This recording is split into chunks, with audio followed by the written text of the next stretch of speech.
ஆண்டவராகிய இயேசு கிறிஸ்துவின் விலையேறப்பெற்ற பரிசுத்தமுள்ள நாமத்தில் அன்பின் வாழ்த்துக்கள்.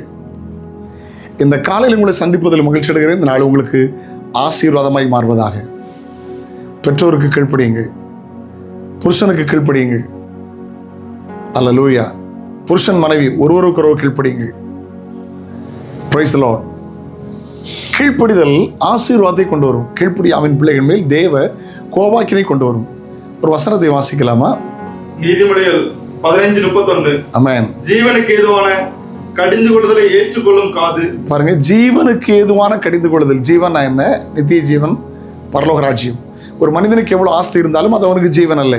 ஜீவனுக்கு ஏதுவான கடிந்து கொள்ளுதல், ஜீவனை உண்டாக்குகிற கடிந்து கொள்ளுதல் ஏற்றுக்கொள்ளும் காது ஞானிகளிடத்தே தங்கும். ஆமென். ஜீவனுக்கு ஏதுவான கடிந்து கொள்ளுதலை ஏற்றுக்கொள்ளும் தன்மை ஞானியிடத்துல தங்கும். கடிந்து கொள்ளுதலை வெறுக்கிறவன் மிருக குணம் உள்ளவன். கர்த்தருக்கு ஸ்தோத்திரம். பாருங்க, ஒரு போதருடைய குடும்பம், அவங்க தங்க வீட்டில் ஒரு நல்ல நாய் வளர்த்தாங்க. ரொம்ப பெட்டது, எல்லாரோட பழகும், பேசிக்கிட்டு தான் நடுவில் வந்து உட்காந்துருக்கும். இரவு நேரத்தில் பார்த்தீங்கன்னா எல்லாரும் படுத்தாச்சுன்னா அது பார்க்கும், ஒவ்வொரு அறையாக பார்க்கும், தூங்கிட்டாங்களா படுத்துட்டாங்களா அப்படின்னு போய் கடைசியாக அது படுத்துக்கொள்ளும். நல்ல குணங்கள் நிறையா இருந்துச்சு. வீட்டுக்குள்ளே அசிங்கம் பண்ணாது, நல்ல குணம் இருந்துச்சு. ஆனால் ஒரே ஒரு மோசமான குணம் இருந்துச்சு. கேட்டு திறந்துருந்தா வெளியில் ஓடிடும். வெளியில் ஓடி போனால் ரோட்டில் போகிற வரவங்களெல்லாம் விரட்டும். அவங்களால சகிக்கவே முடியாது. அதனால் பத்திரமா அதை அடைச்சி வைக்கணும். நிறைய வீட்டில் அப்படித்தான் நாய்கள் இருக்கும். தோத்திரம். ஒரு முறை புது வருஷம் ஆராதனை கிளம்பிட்டு இருக்காங்க. இவங்க எப்படியோ அது வெளியில் போய் ஒரு காரை விரட்டி போனதில் அடிபட்டு கால் உடைந்து விட்டது.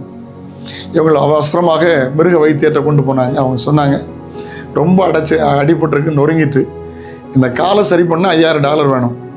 அப்படின்லாம் ஒன்று செய்யுங்க, $5 ஒரு கரண ஊசி போட்டு கொண்டு என்ன செய்ய போகிறீங்க?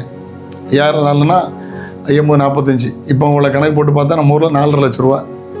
யோசிச்சு பாருங்கள், வெளிநாடு அல்லவா? அப்போ அப்படி சொன்னாங்க. என்ன சொல்லியிருப்பாங்கன்னு நீங்களே முடிவு பண்ணுங்கள். சரி, இந்த நாயை போட்டு இன்னைக்கு கட்டி அளத்தோட $5 போட்டு 450 ரூபாய்க்கு முடிச்சிருவோம். அப்படி தான் ஞாபகம் வரும். ஆமாம், 100 மடங்கு அதிகம் அல்லவா? கர்த்தர் நல்லவர், கவனிக்க அன்போடு கேட்கிறேன். கடிந்து கொள்ளுதல் சொல்லுவாங்களாம். ஏய் டாக், வெளியே போகாத சொல்லி கொடுப்பாங்க. எல்லாத்துக்கும் கீழ்ப்படிய தெரிகிறது. இந்த ஒன்லி அது கீழ்ப்படிய மனதில்லை. அது பகுத்தறிவற்ற மிருகம். ஒரு பகுத்தறிவு பெற்ற மிருகம் கீழ்ப்படியாமைனாலே அடிபட்டு வம்ப விலைக்கு வாங்கிடுச்சு. இன்னைக்கு நம்ம கீழ்ப்படுகிறோமா? ஆலயத்தில் கர்த்தர் பேசுகிறார், பெற்றோர் மூலம் கர்த்தர் பேசுகிறார், பாடல் மூலம் கர்த்தர் பேசுகிறார்.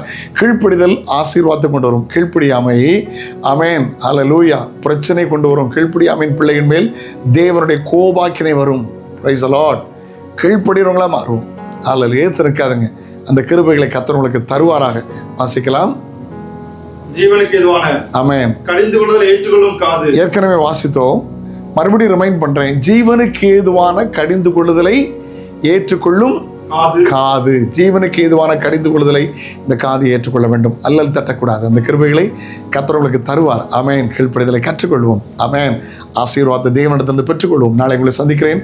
அது ஒரு ஆண்டுடைய கிருபை உங்களை தாங்கட்டும். தகப்பனே, இயேசுவின் நாமத்தில் ஜெபிக்கிறோம். பலியை பார்க்கலும் கீழ்ப்படிதல் உத்தமம் என்று வாசிக்கிறோம். ஆண்டவரே, மக்கு நன்றி.